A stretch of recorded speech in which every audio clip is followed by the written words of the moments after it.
Saliagas. Le député Rassemblement National du Gard, Gilbert Collard, est votre invité, Audrey Caspomat. Bonjour Gilbert Collard. Bonjour Audrey, bonjour. Si vous êtes candidat aux européennes, c'est parce que vous rêvez de siéger au Parlement européen ou parce que vous en avez marre de siéger à l'Assemblée nationale ? Oui, c'est une question qui appelle quasiment la réponse. Elle est fermée, cette question. Alors, d'abord, pour être très franc, je considère que l'activité au Parlement national est complètement sclérosée. On a l'impression d'être au Père-Lachaise. C'est d'une tristesse mortifère. Qui plus est, là, ils vont prendre un nouveau règlement qui va encore restreindre les pouvoirs d'intervention des parlementaires. Alors, Mais qu'est-ce qui a changé, en gros, entre votre premier mandat sous François Hollande et votre second sous Emmanuel Macron ? Alors, j'ai été élu et réélu, moi, donc je ne vais pas aux européennes pour prendre ma retraite. J'avais été réélu. Bon, le premier mandat était vivant.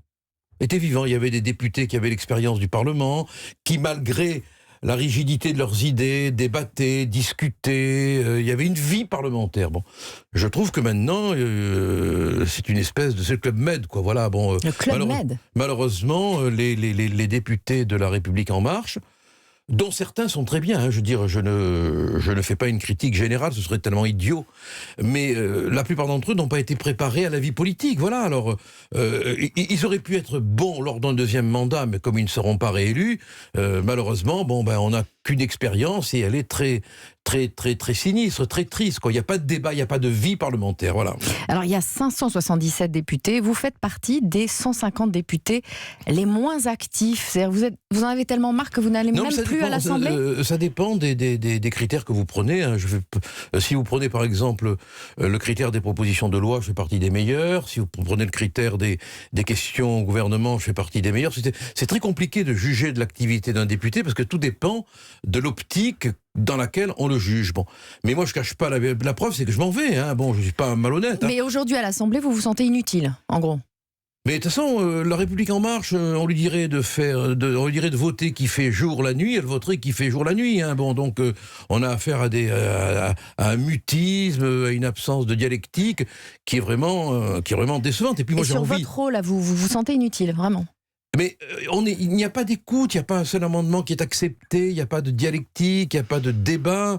Ils sont disciplinaires. Et puis j'ai envie d'aller aussi à l'Europe, parce que je ne veux pas que Macron puisse gagner les élections européennes, ce qui lui donnerait un blanc-seing qui nous ferait saigner. Bon, parce que là, il se croirait tout permis. Quand vous pensez qu'ils veulent et qu'il veut rétablir la taxe carbone alors même que l'essence dans son prix augmente, il faut absolument l'empêcher d'avoir ce blanc-seing qu'il veut. Vous ne craignez pas que vos électeurs du Gard, Gilbert Collard, se sentent trahis par votre départ à Strasbourg ? Mais non, parce que mon suppléant est un fils du pays.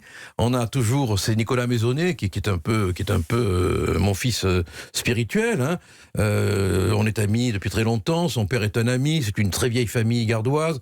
On a travaillé ensemble depuis longtemps. Donc finalement, c'est un moyen d'assurer la continuité.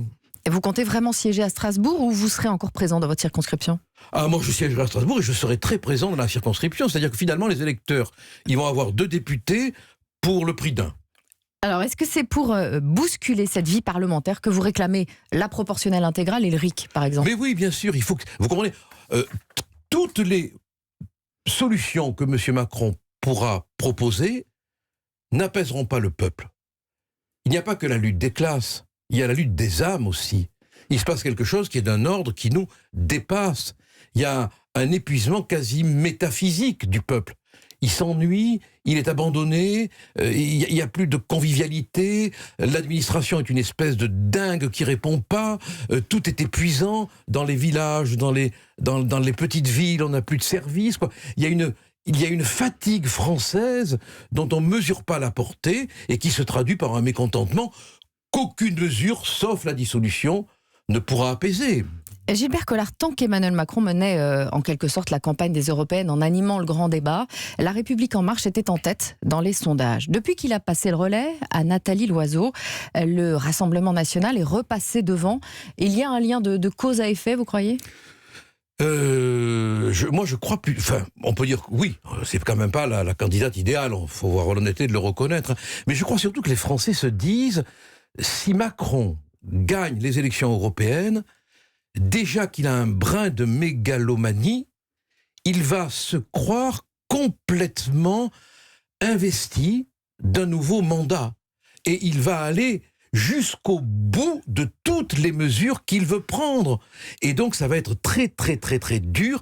Et les Françaises et les Français qui sont loin d'être bêtes veulent pas lui donner ce blanc-seing pour saigner. Ils veulent pas. Hier soir à Caen, le meeting de Nathalie Loiseau a été perturbé par une poignée de personnes en appelant à la révolution gilet jaune ou en criant « Vive Marine ». Vos électeurs ont clairement une revanche à prendre sur la défaite à la présidentielle ? Chaque fois qu'on perd une élection, on veut avoir bien sûr une revanche.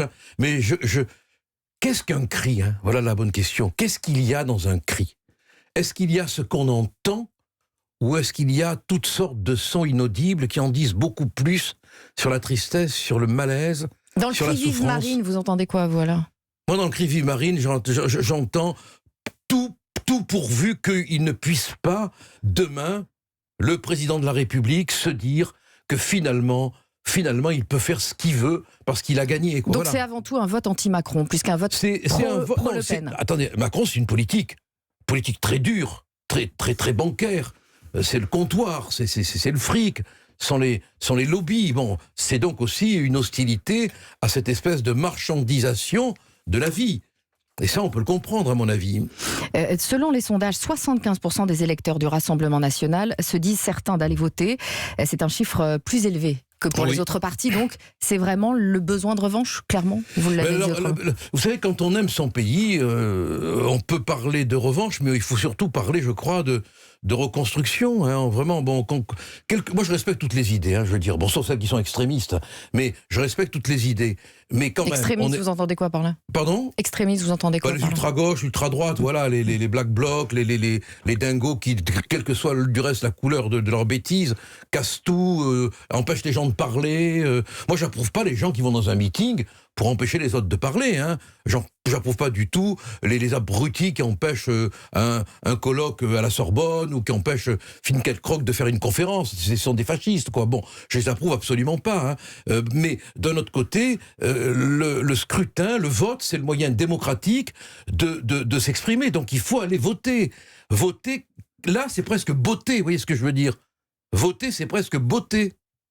On parlait de la présidentielle. Gilbert Collard, question présidentielle. À l'époque, Marine Le Pen était pour la sortie de l'euro, alors que désormais, elle est contre. Au sujet de ce revirement, écoutez Florian Philippot qui était à votre place vendredi matin. Eh bien, je vous le dis, c'est un coup de poignard dans le dos des travailleurs, ceux qui ont fait confiance au Front National pendant des années et qui maintenant sont trahis par ce nouveau programme, pris pour des raisons sondagières et électoralistes. C'est un coup de poignard dans le dos des Français. Mais alors, c'est vrai qu'en matière de coup de poignard dans le dos... il est plutôt spécialiste, lui. Hein. Bon, c'est un peu le Ravaillac du Rassemblement national. Bon, parce que vous avez changé de politique. Florian Philippot était pour la sortie de l'euro, de l'Europe, et vous avez moi, j'ai toujours fait un revirement j'ai à 180 toujours degrés. été... Bon, alors là, vous pouvez prendre toutes les archives. J'ai toujours été contre la sortie de l'euro. Je parle de Marine Le Pen et de la politique du parti. Il n'y a que les imbéciles qui n'évoluent pas. Et Philippot n'a pas évolué. C'est vrai que les sondages prouvent qu'il a raison, hein. Il est à 2%, je crois même pas. Bon, donc il faut savoir, il faut avoir le courage que quand on est chef d'État, quand on est responsable politique, il faut avoir le courage il faut du courage pour reconnaître qu'on a pu se tromper, on n'avait pas les paramètres, que tout a évolué. Trahir les idées qu'on a défendues pendant des années. Mais il n'y a pas de trahison. Ah bon ? Il n'y a pas de trahison, il y a une adaptation au réel. Mais pourquoi parler de trahison ? La trahison, c'est pas ça. La trahison, changer d'idée, la trahison, c'est quand on a servi un mouvement... D'aller le salir sur les plateaux de télévision, ça c'est de la trahison, oui. Mais du point de vue des idées, du point de vue du combat politique, quand on a une vision qui évolue en fonction des situations, moi je veux dire, si demain par exemple Monsieur Macron ou Monsieur Bellamy changeaient d'opinion sur Schengen, je leur ferai pas de reproche. Hein. Merci Gilbert Collard.